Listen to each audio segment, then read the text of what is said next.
কি হয়েছে? কি হ্যাঁ কি হয়েছে? স্যার ওই যে দেখুন ওদিকে।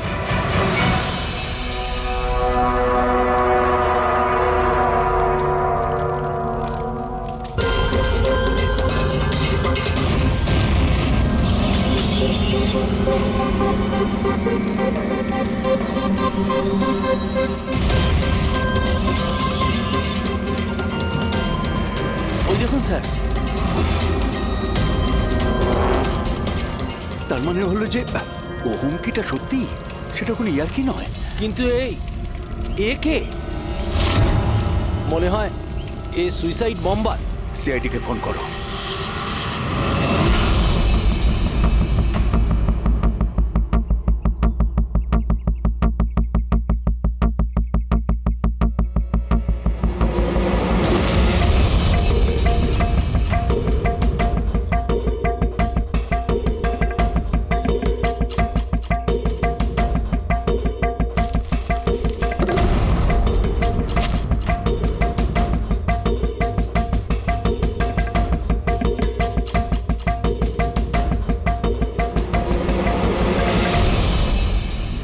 যেতে পারে এর থেকে?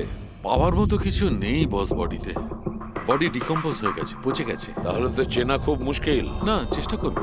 সবার আগে এই হাড়ের ওপর যে মাংসর টুকরো আছে, টিস্যুতে আছে, এগুলোকে সরিয়ে হাড়টাকে একদম পরিষ্কার করে দেখি। ঠিক আছে। আইডেন্টিফিকেশনের কোনো চান্স আছে? চেষ্টা করবো দা।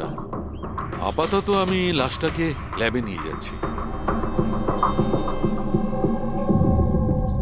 স্যার সবাই খুব শকে আছে। কলেজের প্রিন্সিপাল বলছিল কিছুদিন আগে কলেজে হুমকি এসেছিল। হুমকি? Bomb threat sir. কেউ স্টাফ রুমের দেওয়ালে লিখে দিয়েছিল যে এই কলেজটা বন্ধ করো, না হলে এখানে ব্লাস্ট হবে। পুরো কলেজটাকে উড়িয়ে দেওয়ার হুমকি, আর এত ছোট একটা ব্লাস্ট। হয়তো ওর হুমকির একটা ছোট ডেমো। কিন্তু এটা কি ধরনের বোম? সাধারণত যেখানে ব্লাস্ট হয় সেখানে লোহার গুঁড়ো পাবে, কাঁচের গুঁড়ো পাবে, পেরেক পাবে, ধারালো সব জিনিস পাবে। তার কারণ হলো যতটা সম্ভব ক্ষতি করা। ফ্রেডি, একবার দেখাও তো।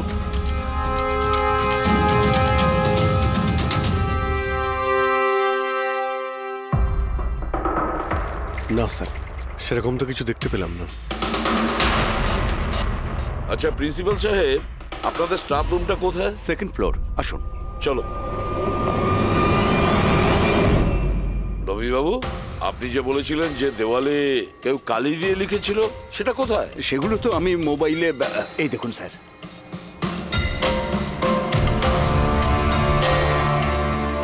তো আপনারা তো তাড়াতাড়ি কি ছিল এই দেওয়ালটা রং করার? সমস্ত স্টাফেরা খুব ঘাবড়ে গিয়েছিল, সবাই চিন্তা করছিল, আর কলেজের পরিবেশ খারাপ হচ্ছিল। তার উপর এক্সামিনের সময় এসে গেছিল, সেই জন্যই আমি মুছে দিয়েছি। কিন্তু এই পেনটা কে করেছে? ওই তো আমাদের রাম আদর্শ, আমাদের কলেজের কন্ট্রাক্টর, ওই করেছে রং। আমি ভাবলাম যে যদি এই লেখাগুলো মুছে দিই, সবাই কাজে মন দিতে পারবে। আপনি যখন এই হুমকির কথা জানলেন তখন পুলিশে গিয়ে কমপ্লেন করেননি কেন? স্যার করেছিলাম, পুলিশ এসেও ছিল। ওনারা অনেক জিজ্ঞাসাবাদ করলেন, তারপর ওনারা বলে দিলেন হয়তো কেউ এটা দুষ্টুমি করেছে, তারপর চলে গেলেন। আপনাদের কলেজের করিডোরে সিসিটিভি ক্যামেরা লাগানো আছে না? তো চলুন আমরা গিয়ে দেখি ভিডিও ফুটেজটা, জানা যাবে কে এসেছিল ভেতরে। আমরা ফুটেজ দেখেছি স্যার। কি দেখেছেন? যত লোক বাইরে থেকে ভেতরে এসেছিল আর গিয়েছিল, তারা হয় প্রফেসর বা স্টাফেরা, বাইরের তো কোনো লোকই আসে। কারণ যদি হুমকি দেওয়ারই হয় তো সে স্টাফ রুমে কেন লিখতে যাবে? আপনার রুমেও লিখতে পারতো, বা কলেজের যে মেন গেট রয়েছে সেখানেও সে লিখতে পারতো। এখানেই কেন লিখলো? দেখুন রবিবাবু, কেউ না কেউ তো ভেতরে এসেছিল।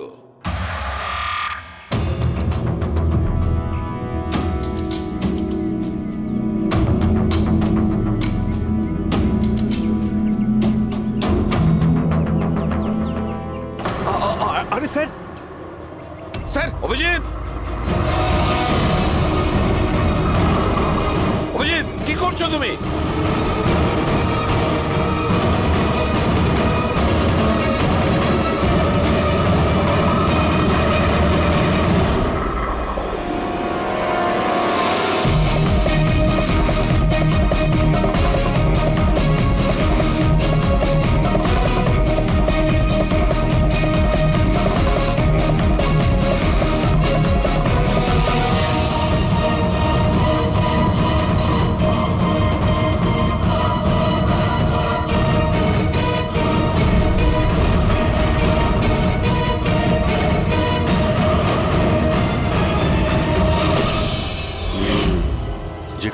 ব্লাস্ট হয়েছিল সেই স্পটটা এই জানালার একদম নিচেই, আর এই জানালাটা স্টাফ রুমের একদম পাশে, আর জানালার ঠিক লাগোয়া হলো এই বেঞ্চ।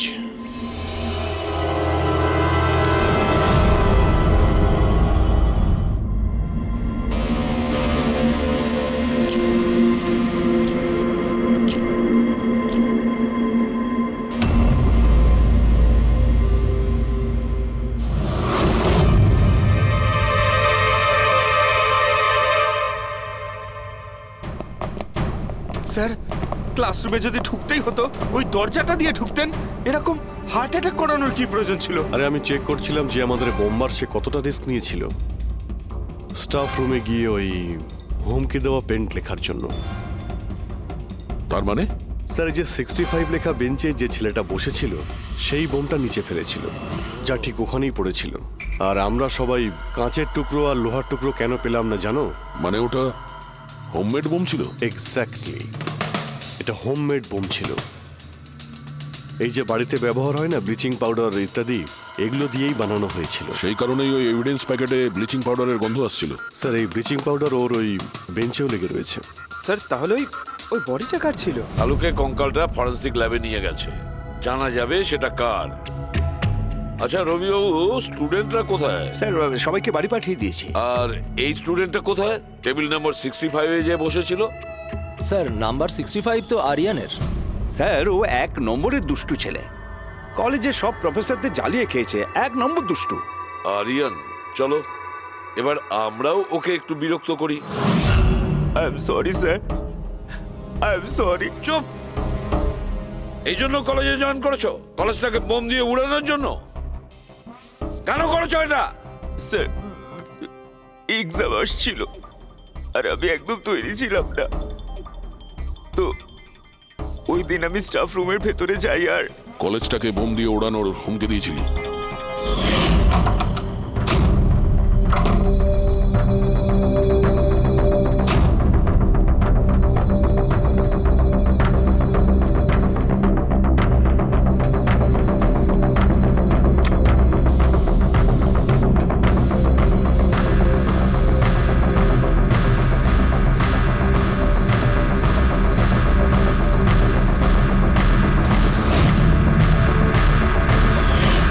আমি ভেবেছিলাম যে এতে কলেজ ম্যানেজমেন্ট ভয় পেয়ে যাবে আর এক্সামকে পোস্টপোন করে দেবে, যাতে আমি আরেকটু সময় পেয়ে যাই তৈরি হতে।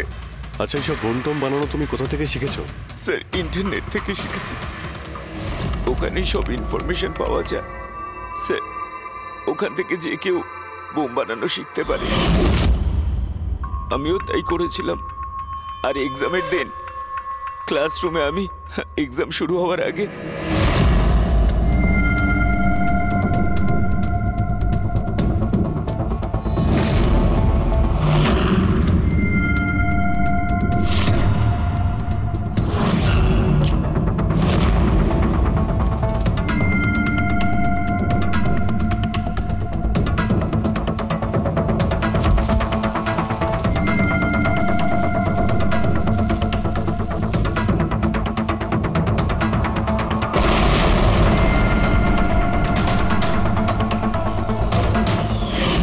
যদি এই বুদ্ধিটা পড়াশোনায় কাজে লাগাতে, তাহলে অনেক বড় কাজ করতে পারতে। স্যার, আমি এইসব এক্সামটা বন্ধ করতে করেছিলাম। স্যার, আমি কাউকে মারতে চাইনি। কিন্তু মেরেছো তো ঠিকই না? না বস, আরিয়ানের কারণে কারোর প্রাণ যায়নি। এটা কি বলছো তুমি শালুকে? বোম ব্লাস্ট করেছে ও কলেজে? হ্যাঁ বস, বম ব্লাস্ট করেছে। আর ওই বম ব্লাস্টের কারণে একটা মার্ডার কেস আমাদের সামনে এসে হাজির হয়েছে।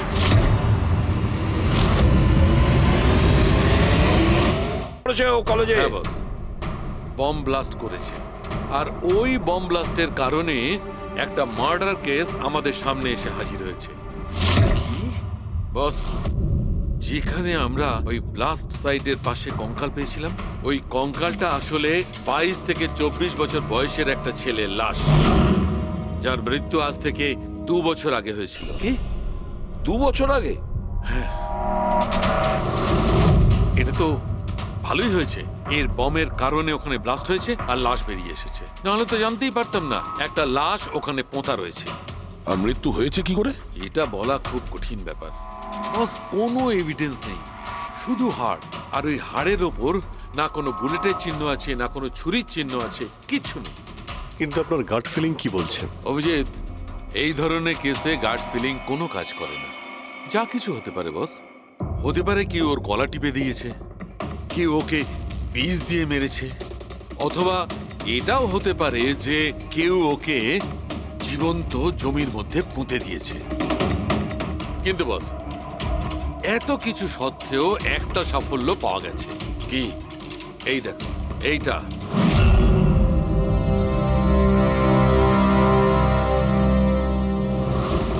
এই সেই ছেলেটা? হ্যাঁ স্যার,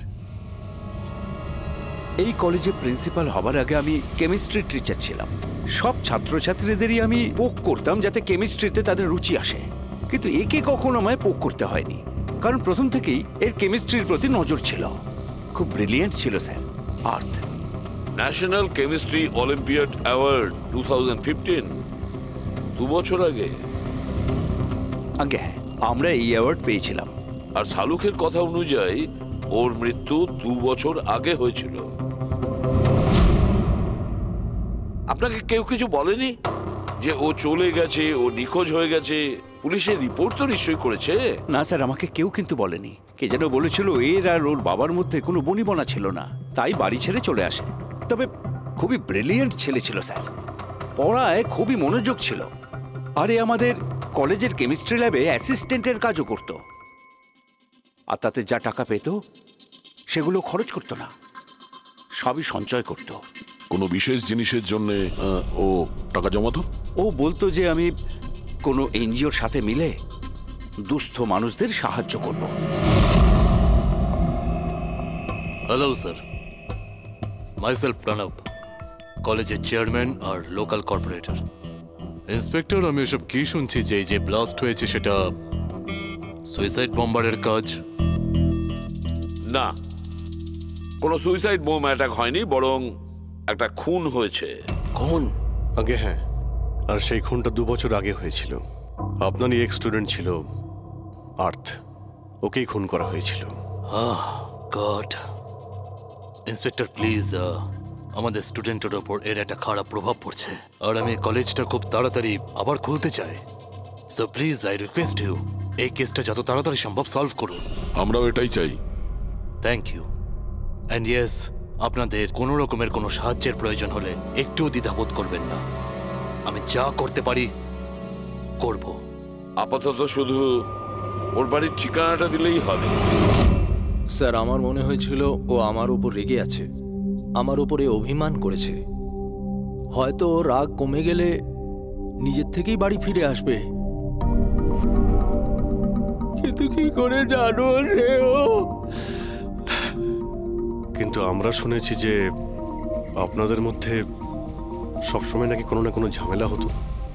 হ্যাঁ স্যার, এখন রিয়েলাইজ করতে পারছি যে বেশিরভাগ ভুল আমিই করেছিলাম। আমি নিজেকে একজন ভালো বাবা করে তুলতে পারিনি। ও ঘর ছেড়ে কবে গেছিল আপনার মনে আছে?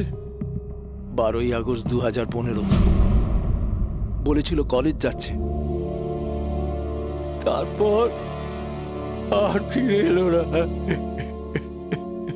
আপনি আপনার ছেলের বন্ধু বান্ধবদের জিজ্ঞাসাবাদ করেননি? হ্যাঁ স্যার, করেছিলাম, কিন্তু ওরা কিছু বলতে পারলো না। পুলিশে নিশ্চয়ই কমপ্লেন লিখিয়েছিলেন? প্রত্যেকটা স্টেটের খবরের কাগজে ওর হারিয়ে যাওয়ার খবর ছাপিয়েছিলাম, কিন্তু তাতেও কিছু হয়নি। আমরা ওর রুমটা কি একবার দেখতে পারি? স্যার, ও চলে যাওয়ার পর থেকে ঘরটা বন্ধই রেখে দিয়েছিলাম। যদি আপনারা মনে করেন যে এখান থেকে কিছু নিলে ওর খুনিকে ধরা সম্ভব হবে, তাহলে প্লিজ আপনারা নিতে পারেন। এসব কেমিস্ট্রির বই, আমরা তো কিছু বুঝতেই পারবো না এর। ডক্টর সালুকে স্যারকে পাঠিয়ে দিই, যদি উনি কিছু বলতে পারেন। আচ্ছা, এই যে ফটোগ্রাফটা আছে এইখানে, কলেজের প্রিন্সিপাল স্যারের সঙ্গে যে 4 জন আছে এইখানে, এদের সবাইকে চেনেন আপনি? হ্যাঁ, এরা ওর ছোটবেলাকার বন্ধু। তুষার, লোকেশ, বীর, খুশি, ওরা সব কলেজে একসাথেই পড়তো আর খুব ভালো বন্ধু ছিল। আচ্ছা, এদের সঙ্গে একবার দেখা করি। এদের অ্যাড্রেস দিন তো আমায়। হ্যাঁ,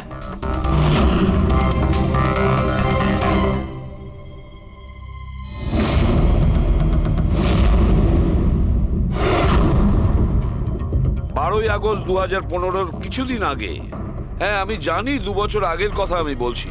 তোমরা একটু ঠান্ডা মাথায় ভেবে দেখো দেখো কিছু মনে পড়ে কিনা, কি হয়েছিল। স্যার এক্স্যাক্ট কিছু তো আমার মনে নেই, কিন্তু 6 অগস্টের দিনটা আমার মনে আছে, কারণ ওই দিন আমার বার্থডে ছিল। আচ্ছা, আর ওই দিন আমি আর্থকে দেখেছিলাম। ও গেটওয়েকে কিছু পয়সা দিয়েছিল আর কিছু কিনেছিল ওর থেকে। গেটওয়ে? আমাদের কলেজে একে স্টোন ব্রিজের ওয়াচম্যান স্টুডেন্টদের খুব ফেভারিট ছিল। ওর সামনের দুটো দাঁতের মাঝখানে খুব বড় একটা ফাঁক ছিল। এই জন্যই আমরা ওকে গেটওয়ে অফ স্টোন ব্রিজ বলে ডাকতাম। এমনি তো ওর আসল নাম কি ছিল? জানি না স্যার, আমরা কোনোদিন কোনোরকম ভাবে ওকে জিজ্ঞেস করিনি ওর নাম কি ছিল। হ্যাঁ স্যার, আমরা ওকে শুধু গেটওয়ে বলেই ডাকতাম। আর কিছু মনে আছে? হ্যাঁ স্যার, 6 অগস্টের কদিন বাদে আমি আর্থকে গেটওয়ের সঙ্গে ঝগড়া করতে দেখেছিলাম। কিছু আর্গুমেন্ট চলছিল ওদের মধ্যে।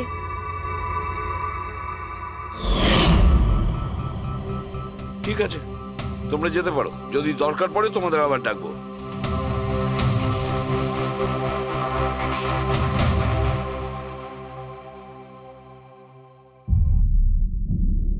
কি মনে হচ্ছে? গার্ডকে আমাদের ধরতে হবে, ও নিশ্চয়ই কিছু বলতে পারবে। আর স্যার, এই ছেলেটা ওয়াচম্যানের থেকে কি কিনছিল? Excuse me sir. হ্যাঁ, আমি আপনাদের কিছু বলতে চাই। কি? হয়তো আপনাদের এটা শুনে একটু আশ্চর্য লাগবে, কিন্তু আমি আগে থেকেই জানতাম যে আর্থ মারা গেছে। কি? ও মারা গেছে এটা তোমার কেন মনে হয়েছিল? দ্যাট আই ডোন্ট নো, এটা একটা গাট ফিলিং।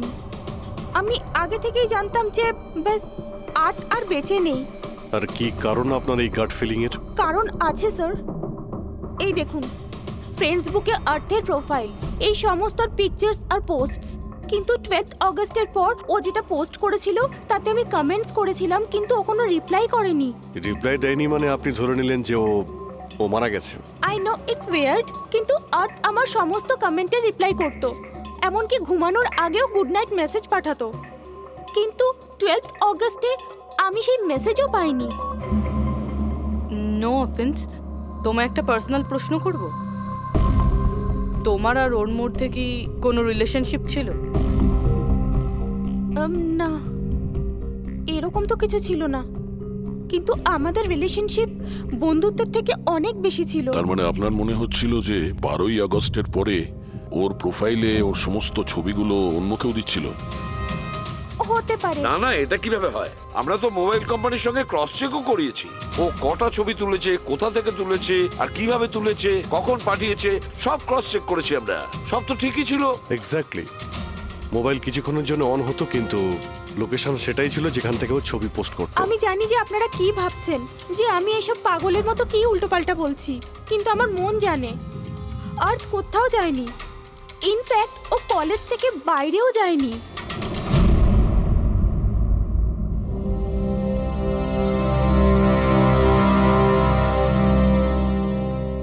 স্যার। হ্যাঁ স্যার, এটা দেখুন। খুশি ঠিক বলছিল, আর্থ কোথাও যায়নি। এটা কি করে সম্ভব? স্যার, আমি সব ছবির রিভার্স ইমেজ চেক করেছি। রিভার্স ইমেজ মানে যা থেকে তার ডিটেলসটা পাওয়া যায়? হ্যাঁ স্যার, যদি ধরুন কোনো ছবি আমরা ইন্টারনেটে আপলোড করি, তাহলে সেই ছবির সব ডিটেলস আমরা পেয়ে যাব। কটার সময় তোলা হয়েছিল, কোথায় তোলা হয়েছিল, সব। আর যদি ওই ছবি কেউ কোনো এডিট করতে চায় বা ট্যাম্পারিং করতে চায়, তাহলে আমরা অরিজিনাল ফটোটাও কি আছে সেটা বুঝে যাব। আর স্যার, আর্ট 12ই আগস্টের পর থেকে যতগুলো ছবি আপলোড করেছিল, আমি সেগুলোর রিভার্স ইমেজ চেক করেছি। এই দেখুন স্যার, কি পেয়েছি।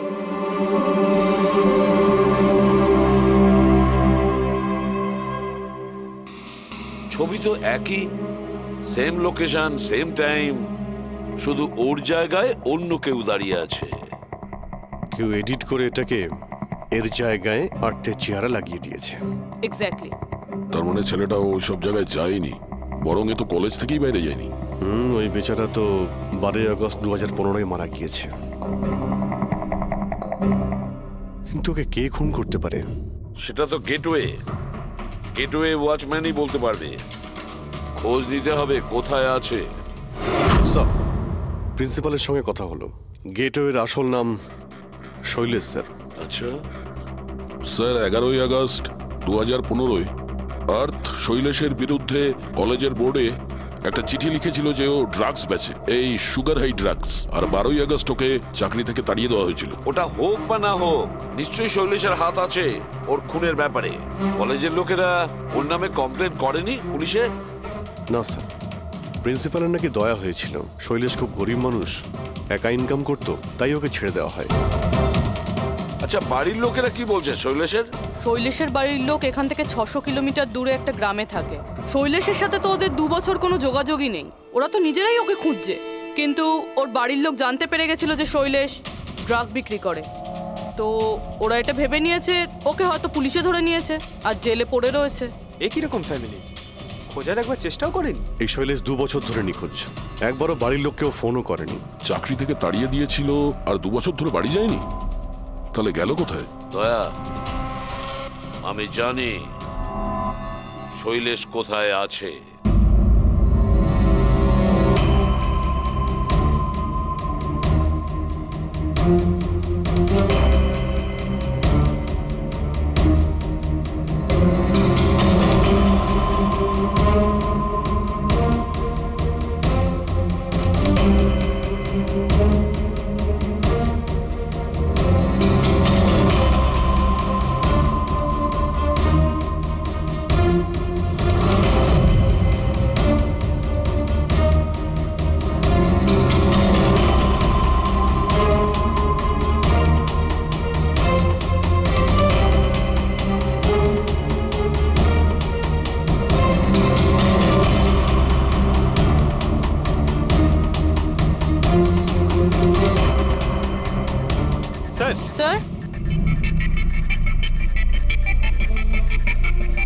স্যার, পেয়ে গেছি।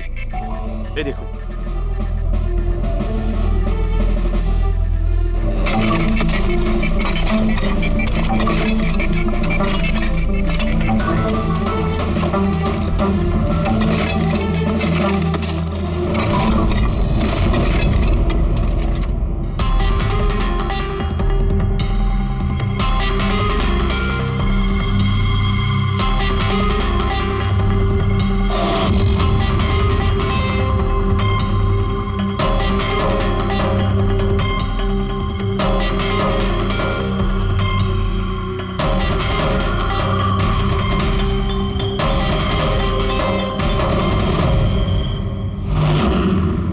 লাশটা তো পুরোপুরি কঙ্কাল হয়ে গিয়েছে।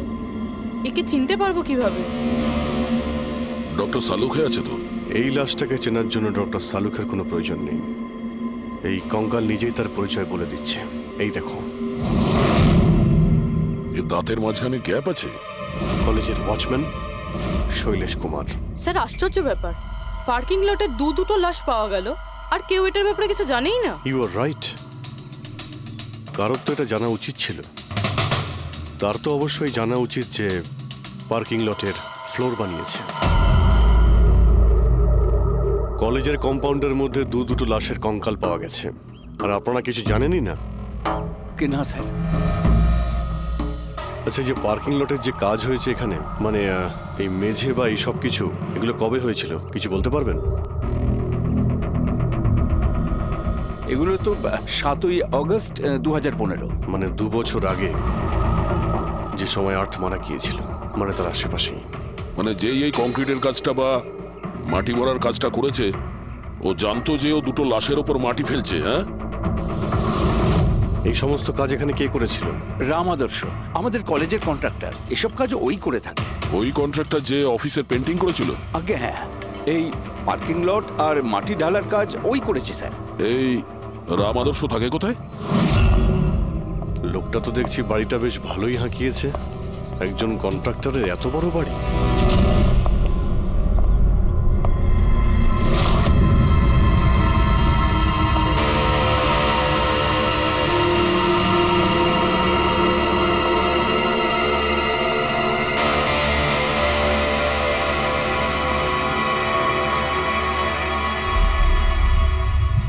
আচ্ছা দাদা, এটা কি করে হলো? কি আর বলবো বাবা, আমার তো আর জীবনের প্রতি মায়া দয়াই নেই। দেখো না, কালকেই কত হাসি ঠাট্টা করছিল আদার, আর কালকেই হঠাৎ একটা অ্যাক্সিডেন্টে প্রাণ চলে গেল। অ্যাক্সিডেন্ট? অ্যাক্সিডেন্ট? আগে আর্থ আর শৈলেশ করেছিল, এখন এই রাম আদর্শ। একমাত্র এই ছিল যে এই কেসের শেষ সাক্ষী। এটা কারো প্ল্যান মনে হচ্ছে বস। আর এটা তো কোনো কাকতালীয় হতে পারে না। মনে হচ্ছে কেউ জেনে গেছে যে আমরা এই কেসটাকে ইনভেস্টিগেট করছি, নিজের জীবন বাঁচানোর জন্য রাম আদর্শকে মেরে দিল। আমার তো মনে হয় এই কলেজেরই কেউ হবে। সে কে এটা জানতে কলেজের হিস্ট্রি ঘাঁটতেই হবে। স্যার, স্টোনব্রিজ কলেজের ফিনান্সিয়াল হিস্ট্রি একদম ক্লিন। টাকা বা ডোনেশনের ক্ষেত্রে কোনো ঘাপলা নেই। স্যার এই আর্টিকেলটা পেয়েছি। 3 আগস্ট 2015-তে একে স্টোনব্রিজ কলেজের কেমিস্ট্রি ল্যাবে স্টুডেন্টদের ওপর একটা আজব সাইড এফেক্ট হয়েছিল। সবাই অজ্ঞান হয়ে গিয়েছিল। মনে হয় কোনো কেমিক্যাল রিয়াকশন ছিল। এটা কি ধরনের কেমিক্যাল? স্যার ওটা তো অথরিটিসও জানতে পারেনি। সবাই এটাই মেনে নিয়েছিল যে কোনো একটা স্টুডেন্ট হয়তো দুটো কেমিক্যালকে একসাথে মিলিয়ে ফেলেছিল। কেমিক্যাল রিঅ্যাকশনের এত স্ট্রং এফেক্ট যে সেটা পুরো ল্যাবে ছড়িয়ে পড়ে। হতে পারে অভিজিৎ, কিছু কিছু কেমিক্যালের খুব স্ট্রং রিয়াকশন হয়, যেমন হচ্ছে নেনথানাইট। বস, আমি ওর কেমিক্যাল জার্নাল দেখেছি, ওখানে একটা অদ্ভুত জিনিস দেখেছিলাম। 10 আগস্ট 2015-তে ওর কেমিক্যাল জার্নালে একটা বিশেষ কথা লিখেছিল। কি? আর্থ কেমিক্যাল ল্যাবে সুগার হাই ড্রাগের টেস্টিং করে ওর কেমিক্যাল ফর্মুলা বের করে লিখেছিল সুগার হাই, যাকে কেমিক্যাল ভাষাতে নেনথানাইনও বলে। এটা একটা বিশেষ ধরনের ড্রাগ যেটা একটা অদ্ভুত নেশা সৃষ্টি করে। কিন্তু এই আর্থ সুগার হাইয়ের টেস্টিং করছিল কেন? 1 মিনিট, এগুলো আমরা নোট করি। 3 আগস্ট 2015 স্টোনব্রিজ কলেজের স্টুডেন্টরা অজ্ঞান হয়ে গিয়েছিল। 6 আগস্ট 6 তারিখ খুশি আর্থকে শৈলেশের সঙ্গে সুগার হাই ড্রাগ কিনতে দেখে ফেলেছে। 7 আগস্ট কলেজের পার্কিং লট তৈরি হয়, কনস্ট্রাকশন শুরু হয়। 10 আগস্ট আর্থ সুগার হাই কেমিস্ট্রি ল্যাবরেটরিতে টেস্ট করে। 11 আগস্ট আর্থ কলেজ বোর্ডকে জানিয়েছিল শৈলেশ কলেজে ড্রাগস বিক্রি করে। 12 আগস্ট 2015 শৈলেশকে চাকরি থেকে বরখাস্ত করা হয়। আর ওই দিনেই, মানে 12 আগস্টের দিনেই আর্থকে খুন করা হয়।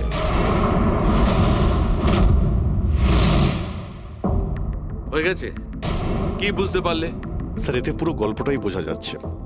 এমন কেউ ছিল যে কেমিস্ট্রি ল্যাবেই সুগার হাই ড্রাগস বানাতো। তোমার এরকম কেন মনে হচ্ছে? তাহলে আন্দাজে বলছি না, কনফার্ম কলেজের মধ্যে কেউ তো একজন ছিল যে সুগার হাই ড্রাগস বানাতো। আর সেটাও রাতে, যখন কেউ থাকতো না।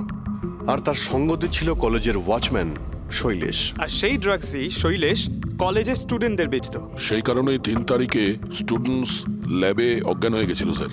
তার আগের রাতে ড্রাগস বানানোর পরে ওরা ওই জিনিসপত্রগুলো ঠিকমতো পরিষ্কার করেনি, সেই কারণেই হয়তো একটা স্ট্রং কেমিক্যাল রিয়াকশন হয়েছিল। এবারে বুঝতে পেরেছো?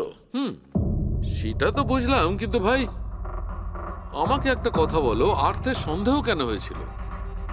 কারণ স্যার ও ল্যাবে অ্যাসিস্ট্যান্টের কাজ করত। ও হয়তো দেখেছে স্টোর রুম থেকে কেমিক্যাল আর জিনিসপত্র সরে যাচ্ছে, তখন ওর সন্দেহ হয়। আর যখন এই কেমিক্যাল রিয়াকশনটা হলো, আর তখন ওর বিশ্বাস হয়ে গেল কেউ ল্যাবের ব্যবহার করছে ড্রাগ বানানোর জন্য।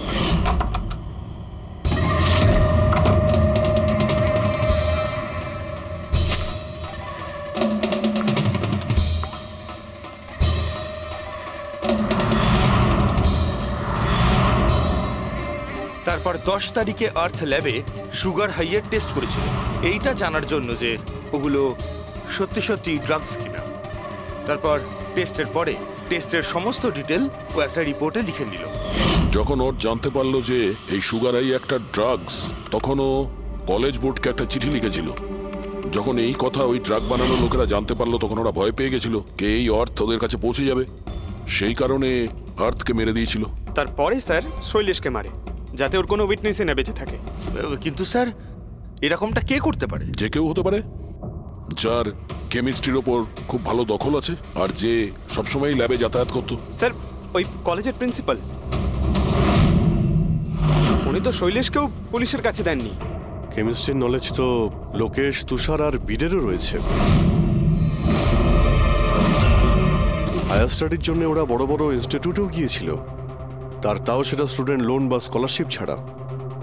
এত টাকা পেলো কোথা থেকে ওরা? স্যার হতে পারে তার মা বাবা দিয়েছে, বা এমনও হতে পারে কোনো বেআইনি কাজ করেছে টাকার জন্য। যে কেউ হতে পারে, এদের মধ্যে কেউ বা বাইরের কেউ, কাউকে ভরসা করা যায় না। একটা কথা, এই আপনাদের এই খুশির ওপর ভরসা আছে স্যার? কেন দয়া? মানে যদি এই খুশি ভরসা করার মতন হয় তাহলে আমার কাছে একটা প্ল্যান আছে। কিরকম প্ল্যান? আর্থ, শৈলেশ আর রাম আদর্শ তিনজনেই মারা গেছে, আর তোমার ষড়যন্ত্র আমি সব জানি। আর যদি তুমি চাও যে এটা গোপন থাকুক, তাহলে আজকে কলেজের পার্কিং লটে 1 কোটি টাকা নিয়ে চলে এসো। এই মেল পড়ে খুনি খুব ঘাবড়ে যাবে, এটা মনে করে যে কেউ তো আছে যে ওর আসল ব্যাপারটা জানে। স্যার আই এম শিওর আজ রাতে ও নিশ্চয়ই আসবে। আর উইটনেসকে মারার চেষ্টাও করবে। তাই তো আমি বলছি স্যার, এসব কিছুর জন্য খুশির জীবনের রিস্ক নেওয়া কি ঠিক হবে? যদি অচেনা কাউকে দেখে খুনি ওখানে না আসে। আর আমাদের এমন কাউকে চাই যে ওই কলেজেই পড়ে, আর যাকে দেখে ওর মনে হয় যে হ্যাঁ এ হয়তো ওর আসল ব্যাপারটা জানে। খুশি, তুমি একদম ভয় পাবে না, আমাদের টিম ওখানে থাকবে। ওকে, কিচ্ছু হবে না তোমার। এটা জিপিএস মাইক্রোচিপ, তুমি এটা তোমার কাছে রাখবে, আমরা তোমাকে ট্র্যাক করতে থাকবো।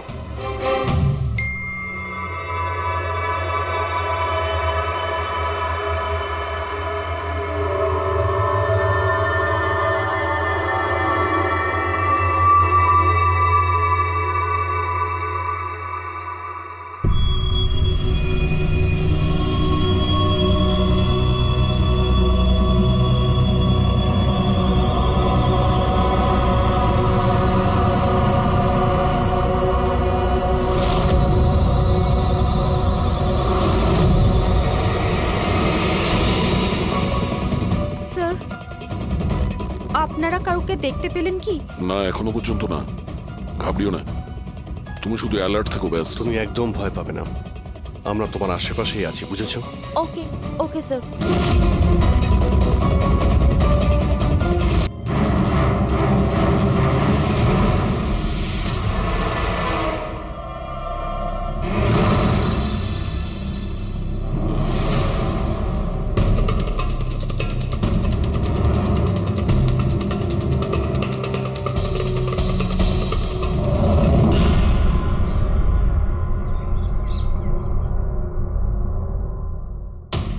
স্যার খুনি মেল পড়েও আসেনি?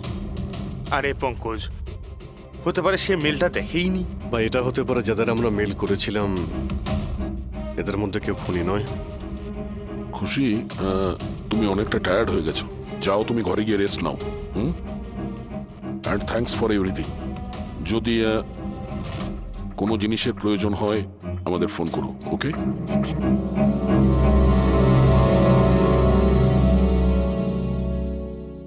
ভাই এরকম হতেই পারে না যে ওরা মেল পাওয়ার পরে ওখানে চেক করতে আসবে না। রবি, লোকেশনটা ভালো করে চেক করো, যেখানে খুশি ছিল তার আশপাশে আর কে কে ছিল। এই রাম আদর্শের ডিটেলসও চেক করতে হবে, এত বড় লোক কি করে হলো। খুনিকে ব্ল্যাকমেল করছে হয়তো। ব্ল্যাকমেল যদি করেই থাকে তো ওর টাকা কোথা থেকে আসতো? ফ্রেডি, ওর অ্যাকাউন্টটা ভালো করে চেক করো, দেখো ওর কাছে টাকা কোথা থেকে আসতো। স্যার পেয়ে গেছি, কাল রাতে তুষার, লোকেশ আর বীরের লোকেশন কলেজের আশেপাশেই ছিল। মানে এরা তিনজন মিলে ড্রাগস বানাচ্ছিল? এদের সবার ডিটেলসটা বের করো পঙ্কজ। কিন্তু স্যার এরা যদি ওখানেই থেকে থাকে তাহলে পার্কিং লটে এলো না কেন? দেখতে এসেছিল হয়তো যে ওদের ব্ল্যাকমেল কে করছে।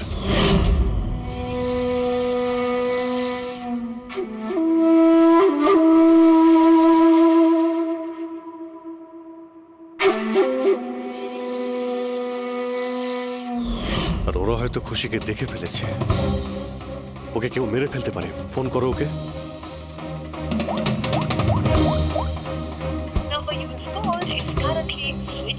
সুইচ অফ আসছে। Switched off? স্যার এই তো 2 মিনিট আগেও ফেসবুকে একটা স্ট্যাটাস আপডেট করলো, need a break, going on holiday. তাহলে ফোনটা সুইচ অফ হলো কি করে? আচ্ছা, খুশির কিছু ওই চিপ যেটা আমরা দিয়েছিলাম সেটা হয়তো ওর কাছেই আছে। ও লোকেশন ট্র্যাক করে ও কোথায় আছে। স্যার, এই রাম আদর্শর রাম কাহিনী আমার মাথায় ঢুকে গেছে। 2রা আগস্ট 2015-র পরে ও একটার পর একটা বড় বড় গভর্নমেন্ট প্রজেক্ট পেতে থাকে এবং তার ফলেই ও আজকে এত বড় লোক। আর এই সমস্ত প্রজেক্ট দিয়েছিল একটাই লোক, প্রণব, কলেজের চেয়ারম্যান। স্যার, একটা শকিং নিউজ আছে। প্রণব তুষারের আঙ্কেল।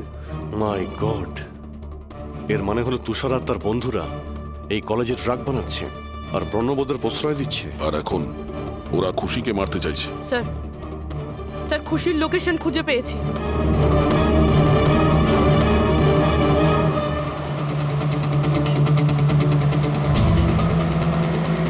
খুশি এখন কোথায় আছে? স্যার কোনো একটা আন্ডার কনস্ট্রাকশন সাইটে গিয়ে আটকে গেছে।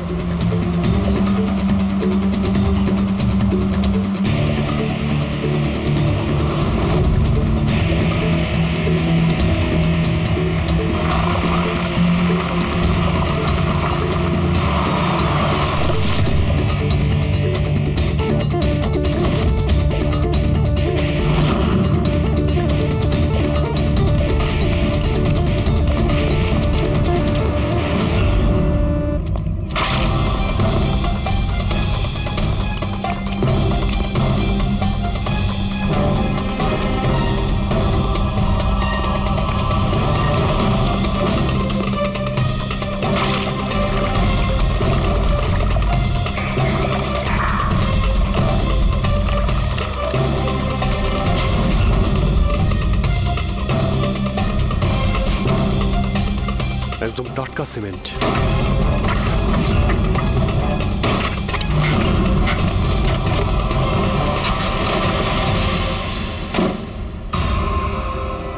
খুশি?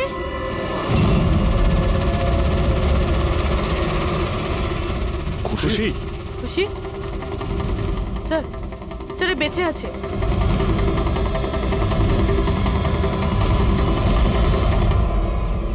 খুশি?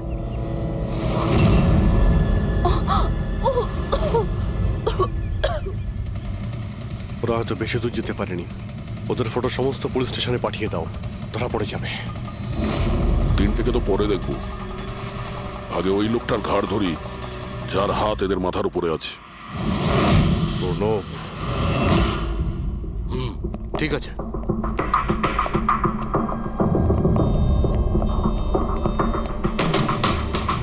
আপনারা? আগে হ্যাঁ, ওই দিন তো আপনিই বলেছিলেন যদি কোনোদিন কোনো প্রবলেম হয় আপনার কাছে চলে আসতে। হ্যাঁ, অফকোর্স আই রিমেম্বার। প্লিজ আমাকে বলুন আপনাদের কিভাবে সাহায্য করতে পারি। না ঠিক আছে, আমরা এখানে কিছু জিজ্ঞাসা করতে আসিনি, একটা ব্যাড নিউজ দিতে এসেছি। Bad news? আগে হ্যাঁ, ওই মেয়েটা আছে না খুশি, ও বেঁচে গেছে। খুশি? কে খুশি? চিনি না আমি। কি বলছেন আপনি? আপনি এত নার্ভাস হচ্ছেন কেন? আপনার শরীর ঠিক আছে তো? কিছু ওষুধ টষুধ খাবেন নাকি? নাকি আপনার স্মৃতিশক্তি ঠিক করার জন্য আপনাকে কোন ওষুধ খাওয়াতে হবে? বস, কাজ হয়ে গেছে। স্যার ওই মেয়েটাকে তো আমরা পুঁতে দিয়েছো। যেভাবে আর্তা শৈলেশকে পুঁতে দিয়েছিলে,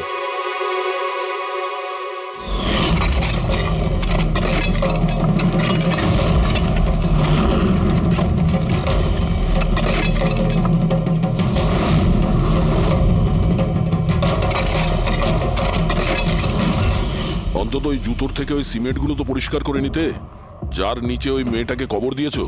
হ্যাঁ, আর ওকে আমরা বাঁচিয়েও নিয়েছি। বলুন প্রণব বাবু, কিছু বলবেন আপনি?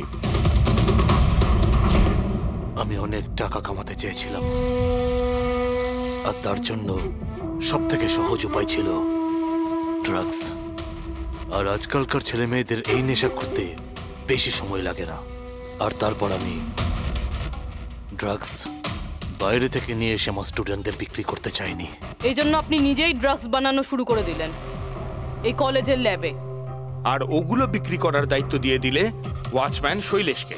আর আর্থ যখন তোমার সত্যিটা জানতে পেরে যায় তখন তুমি ওকে মেরে ফেলো। আর শৈলেশকেও মেরে দিয়েছেন যাতে কোনো উইটনেস না থাকে। হ্যাঁ, তোমার কি মনে হলো আর্থের ফোনটাকে এখানে ওখানে পাঠিয়ে দিলেই পুলিশ বোকা বনে যাবে? হ্যাঁ, তোমাদের মধ্যে সেই মহান ব্যক্তিটি কে যে আর্থের মোবাইল নিয়ে ভারত ভ্রমণ করতে বেরিয়েছিল? ও, সেটা তুমি ছিলে? হ্যাঁ, সোশ্যাল মিডিয়াতে ফটো আপলোড করার খুব শখ না তোমার?